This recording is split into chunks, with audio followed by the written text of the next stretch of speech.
श्री स्वामी समर्थ. प्रेक्षकांनो, आनंदी या मालिकेमध्ये आता असला जबरदस्त असा ट्विस्ट येताना आपल्याला पाहायला मिळणार आहे.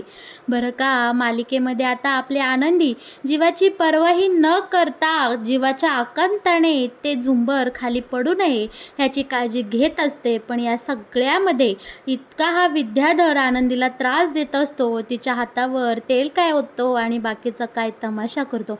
दुसरीकडे आपल्या पृथ्वीचा इव्हेंट खूप सुंदर पद्धतीने पार पडलेला आपल्याला पाहायला मिळणार आहे. पण नेमकं ज्यावेळी आनंदीच्या हातून रस्सी सुटणार त्याच वेळी आपला युगंधर त्या ठिकाणी पोचलेला आपल्याला दिसणार आहे.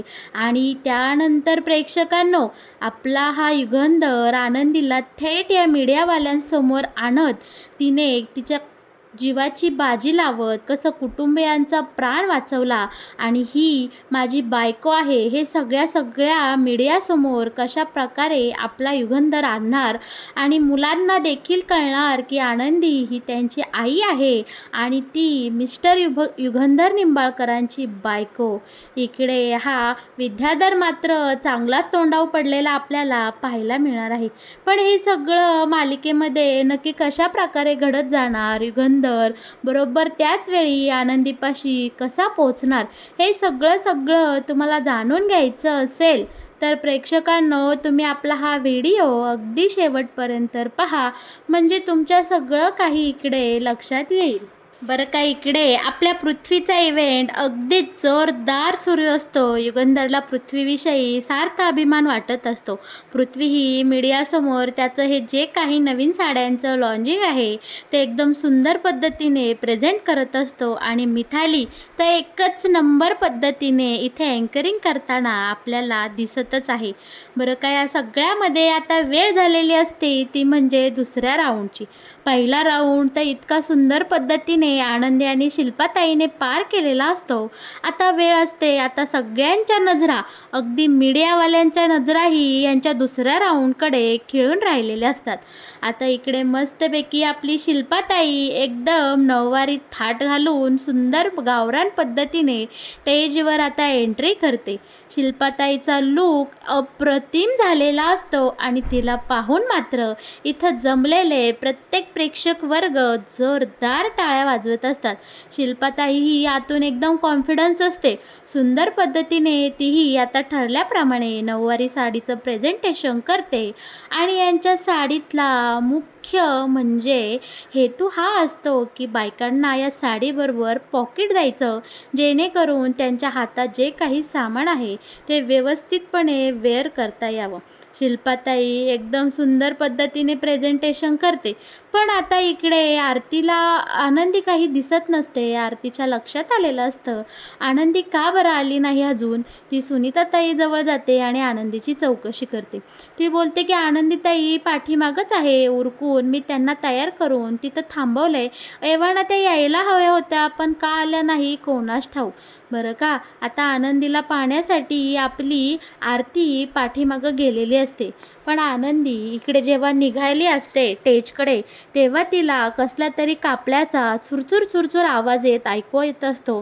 त्या आवाजाच्या दिशेने आनंदी गेलेली असते आणि तो आवाज दुसरा तिसरा कशाचा नसून हा विद्याधर जेव्हा त्या झुंबरची दोर कापत असतो त्याचा असतो. आता आनंदी तर तिथे गेलेली असते, पण याला काही दिसतच नसतं. ती दोरी अगदी तुटायच्या एकदम अशी क्षणिकच राहिलेली असते. आनंदी तिथं पोचते. नेमकी त्याच वेळी आनंदीला शोधत आता आपली आरतीही तिथे गेलेली आपल्याला पाहायला मिळणार आहे. बरं का, आपल्या आरतीचं लक्ष त्या तुटलेल्या दोरीकडे जातं आणि आरती मोठ्याने ओरडते, अगं आनंदी, इकडे बघ, कोणीतरी ही झुंबरची दोरी तोडून ठेवली आहे. कुठल्याही क्षणी ती तुटेल, खाली पडेल आणि तिकडे स्टेजवर खूप मोठा तमाशा उभा राहील. आता मात्र इकडे आनंदी घाबरते आणि दोरी तुटते आणि इकडे आरती आता ती दोरी धरून खेचते. आता आरतीच्या मदतीला लगेच आवाजाच्या दिशेने आनंदीही धावत जाते आणि या दोघीही बहिणी जीवाच्या आकांताने तो दोर ओढण्याला लागलेल्या असतात. दुसरीकडे विद्याधर वाटच पाहून असतो, कधी आनंदी स्टेजवर येते आणि कधी आनंदीच्या डोसक्यामध्ये हे झुंबर पडते. आता इकडे विद्याधरचं लक्ष झुंबरकडं असतं. झुंबर खालीवर होत असतं, पण ते काही खाली येत नाही. आता इकडे आनंदी आरतीला बोलते, तू घाईघाईने जा, कामगारांना बोलावून आण, तोपर्यंत मी या झुंबरची दोरी ओढून ठेवते. आकडा विद्याधर इकडे नक्की काय गडबड झाली ते पाहण्यासाठी परत या खोलीत आलेला असतो.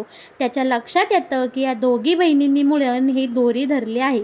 मग आता आरती जेव्हा बाहेर येते, विद्याधर तिला एका खोलीमध्ये कोंडवतो आणि दुसरीकडे आनंदीपाशी आनंदीला ती दोरी सोडून देण्यासाठी इकडे आता प्रोत्साहित करत असतो.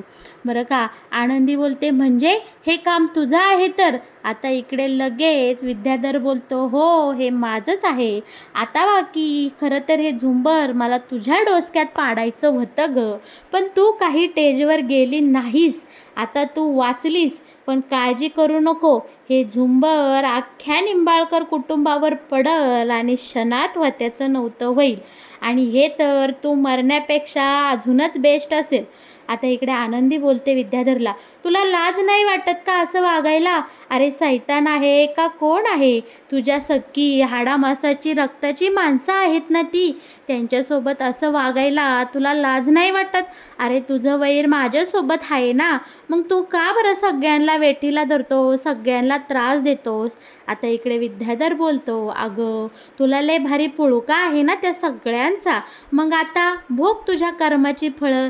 चल सोड पटकन ती दोरी, पडू दे ते झुंबर तिकडं. तिथं कुणीतरी असल, तो पृथ्वी असल, मिथाली असल, नाहीतर ताई असल, कुणाच्या तरी डोसक्यात हे झुंबर पडू दे. आता मात्र आनंदीला या विद्याधरचा खूप राग आलेला असतो. तो विद्याधर जेव्हा आनंदीच्या अंगचटीला येतो, ती दोरी सोड सोड बोलते, तेव्हा आनंदी मात्र रणरागिणीचं रूप धारण करते आणि या विद्याधरला अशी काही लाथाडते की तो तिथे दूरवर कोसावर जाऊन ढासळतो.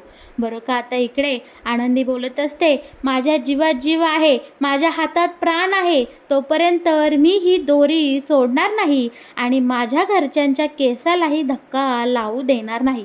दुसरीकडे आपली आरती मात्र जीवाच्या आकांताने ओरडत असते, दार उघडा, दार उघडा, आहे का कोणी तिकडे? पण या विद्याधरने बरोबर सापळा रचलेला असतो आणि या दोघीही त्यात अलगद अडकलेल्या आपल्याला पाहायला मिळणार आहे. बरं का, हा विद्याधर आनंदीला त्रास देत असतो, बोलतो, सोड ती दोरी सोड, पडू दे हे झुंबर त्या पृथ्वीच्या डोसक्यात आणि होऊ दे त्याचा खेळ खल्लास. आता आनंदी तिच्या कानाला मात्र हे शब्द ऐकवत नाही आणि ती बोलते की माझ्या मुलाच्या केसालाही मी धक्का लावून देणार नाही. तू कोण रे त्याच्या केसाला धक्का लावणारा? जोपर्यंत माझ्या जीवात जीव आहे तोपर्यंत मी माझ्या पृथ्वीचं रक्षण करणार आणि ही दोरी काही सोडणार नाही. बरं का, आता कहर म्हणजे हा विद्याधर आनंदीच्या हातावर गोडे तेल ओततो. इकडे आता खोबरे तेलाची बाटली अख्खीच्या अख्खी फरशीवर आणि त्या आनंदीच्या हातातल्या रस्सीवर ओतताना आपल्याला पाहायला मिळणार आहे. आता बाकी हा विद्याधर बोलतो, बघू दे तरी तुझं मातृत्व जिंकतंय, तुझी सावत्राईची माया जिंकती का माझी आसुडी वृत्ती, का माझा सूड पूर्ण होतोय? दुसरीकडे टेजच्या तिकडे मात्र इकडे गोंधळ उडालेला असतो. शिल्पाताईने तर एकदम झोकात जबरदस्त असं प्रेझेंटेशन केलेलं असतं, पण आता इकडे मीडियावाली बोलत असतात की तुमची दुसरी जी काही मॉडेल आहे ती का बरं आली नाही अजून? त्याही खूप सुंदर करतात, आम्हाला तुमच्या दुसऱ्या साडीचं प्रेझेंटेशनही लवकरात लवकर पाहायचं आहे, खूप उशीर होत चालला आहे, आम्हालाही वेळ नाही, आम्हाला दुसरीकडे जायचे. आता पृथ्वीही गडबडलेला असतो. मितालीही बोलते, आनंदी कुठं राहिली? आणि मालक साहेबांना तर आधीपासूनच आनंदी दिसत नाही याचा चांगला अंदाज आलेला असतो. मालक साहेब इकडे तिकडे आनंदीला शोधत असतात. ते शिर्केंनाही बोलतात, पण इकडे आता शिर्के बोलतात, कुठं गेली काय माहिती, आनंदी कुठं राहिली? माई बापू सगळे आनंदीच्या शोधात असतात. बरं का, आता इकडे मीडियाचा वेळ घालवत पृथ्वी बोलतो की हो येतीलच त्या, तोपर्यंत आता बाकीचे प्रश्न विचारून घ्या. आता ही उरलेले पत्रकार आपल्या पृथ्वीला सुंदर साड्या लॉन्च केला, तुमची आयडिया खूप आवडली आणि तुमची युनिक आयडिया नक्कीच लोकांच्या पसंतीत उतरेल असं इकडे पृथ्वीचं कौतुक करताना आपल्याला पाहायला मिळणार आहे. मालक साहेब मिथालीला बोलावून घेतात आणि बोलतात की जा बरं बघ आनंदी कुठं राहिली. मिथाली आनंदीच्या शोधात जाते खरे, पण वाटेतच तिला तिचा लाडका काका भेटतो आणि मिथालीला पुन्हा एकदा इकडे टेजकडे घेऊन घेऊन येतो. आता मात्र खूप वेळ झालेला असतो आणि पत्रकारही बोंबाबोंब करू लागलेले असतात की यांची दुसरी मॉडेल गेली पुढे. आता पुढारपणा घेत पृथ्वीचा लाडका काका मीडियावाल्यांना बोलतो, सोडावं त्या आनंदीचं, ती आनंदी राहिली तिकडे राहू द्या. काही तांत्रिक अडचणीमुळे, काही बिघाडामुळे आमची जी काही दुसरी मॉडेल आहे ती इथे प्रेझेंटेशन करायला येऊ शकत नाही.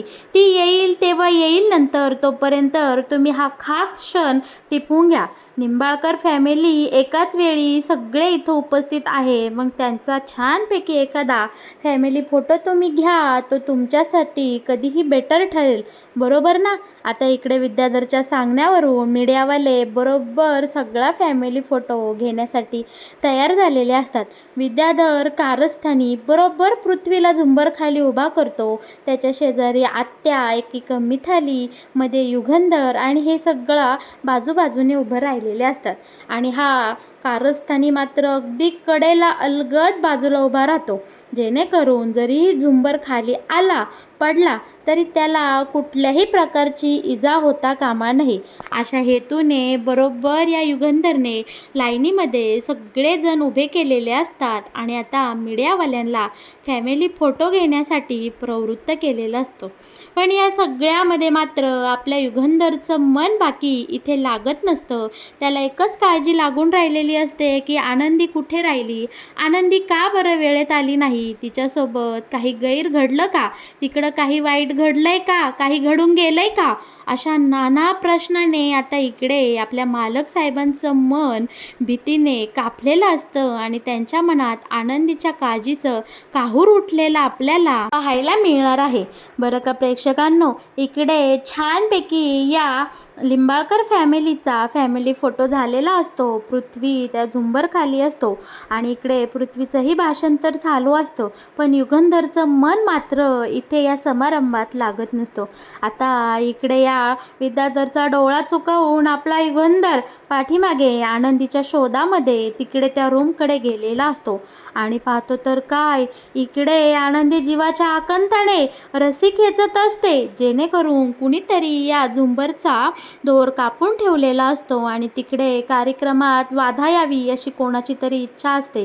शिर्केही आता मालक साहेबांसोबत गेलेले असतात. दुसरीकडे शिर्के आनंदीच्या बहिणीला आरतीला सोडवतात.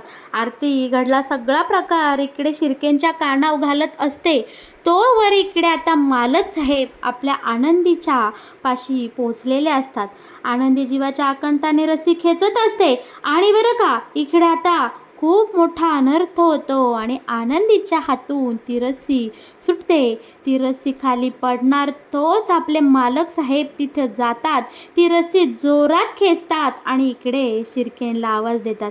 शिर्के धावत पळत येतात, स्टाफला बोलवतात आणि त्या झुंबरची व्यवस्थित विल्हेवाट लावताना आपल्याला पाहायला मिळणार आहे. पण इकडे आता मात्र आपल्या आनंदीच्या अंगातले त्राण निघून गेलेले असतात. इतक्या वेळच्या या प्रसंगात तिने खूप मोलाचा असा वाटा घेतलेला असतो आणि तिने ते झुंबर खाली पडण्यापासून वाचवलेलं असतं. खाली पडलेल्या आनंदीला मालक साहेब हक्काने उचलतात, प्रेमाने जवळ घेतात आणि तिला डायरेक्ट त्यांच्या मिठीमध्ये सरळ थेट इकडे स्टेजकडे संपूर्ण मीडियावाल्यांसमोर घेऊन येताना आपल्याला पाहायला मिळणार आहे. आणि बरं का मालक साहेब अख्ख्या मीडियाला ओरडून ओरडून सांगतात की माझ्या मुलाच्या कार्यक्रमात कुणीतरी खोडा घालायचा प्रयत्न केला आहे. या झुंबरचं दोर कोणीतरी इकडे तोडून ठेवला. यामागे जो कोणी आहे, जे कोणाचं डोकं आहे त्याला तर मी अजिबात नाही सोडणार. या निंबाळकर, या युगंधर निंबाळकरांच्या नजरेतून कुठलाही गुन्हा आणि कुठलाही गुन्हेगार कधीही सुटत नाही. आनंदीची अशी अवस्था पाहून इकडे पृथ्वी, मिथाली सगळ्यांचंच मन कापून गेलेलं असतं. आरतीही आनंदीजवळ येते, तिला सावरते, आवरते आणि बरं का इकडे आता युगंधर निंबाळकर सगळ्या मीडियावाल्यांना बाईट देत असतात, ती अशी की माझ्या घरावर आज खूप मोठा प्रसंग ओढावला दुरावला होता. आज या प्रसंगात माझ्या मुलाचा किंवा माझ्या मुली किंवा माझ्या जवळच्या कुठल्याही नातेवाईकाचा आज खूप मोठा घात झाला असता, पण हा घात होण्यापासून ह्या आनंदीने वाचवलं. आनंदी, तुझे खूप खूप आभार. तू वेळोवेळी आपल्या कुटुंबाच्या मदतीला धावून येते आणि तुझं कुटुंबाप्रती असलेलं प्रेम तू नेहमीच सिद्ध करत आली आहे. बरं का, आता इकडे युगंधर निंबाळकर आनंदीचं खूप भरभरून कौतुक करत असतात. पृथ्वीलाही इथे आनंदीविषयी अभिमान वाटत असतो. मिथाली वगैरे सगळे आता आनंदीचं कौतुक करत असतात. पण त्याचवेळी युगंधर निंबाळकरांच्या तोंडातून असे काही इथे शब्द निघतात की तिथं जमलेले सगळे पत्रकार, आपला पृथ्वी, मिथाली सगळे आता शॉक होऊन जाणार आहेत. आता इकडे प्रेक्षकांनो, युगंधर बोलतो, माझी बायको नेहमीच आपल्या घरच्यांसाठी स्वतःच्या जीवाला न जपता आपल्या कुटुंबाला प्राधान्य देताना पाहायला मिळाले आहे. अशा माझ्या बायकोचं या संपूर्ण मीडियासमोर मी खूप खूप कौतुक करतो आणि तिचे मनापासून आभार मानतो. आनंदी, तू तुझी बायकोची जबाबदारी नेहमीच पार पाडली, पण आज मात्र तू तुझ्या मुलांसाठी, पृथ्वीसाठी हा जो काही त्याग केला आहे किंवा ही जी काही भरारी घेतली आहे ती शब्दातही सांगण्याजोगी नाही. आणि इकडे युगंधरच्या एका शब्दाने आता सगळ्यांना कळून चुकलेलं असतं. पृथ्वी मिथालीलाही कळालेलं असतं की ही आनंदी दुसरी तिसरी कोणी नसून आमची सावत्र आई आहे. आमच्या वडिलांनी या आनंदीसोबत लग्न केलं आहे आणि लग्न करून तिला या निंबाळकर वाड्यावर आणलं आहे. तर मग प्रेक्षकांनो, कसा वाटला तुम्हाला आनंदी या मालिकेत येणारा हा नवीन ट्विस्ट? या मालिकेविषयीचे असेच नवनवीन अपडेट जर तुम्हाला सगळ्यात आधी जाणून घ्यायचे असतील तर तुम्ही आपल्या व्हिडिओला लाईक करा, शेअर करा आणि हो, आपल्या या चॅनलला सबस्क्राईब केल्याशिवाय अजिबात कुठे जाऊ नका. धन्यवाद.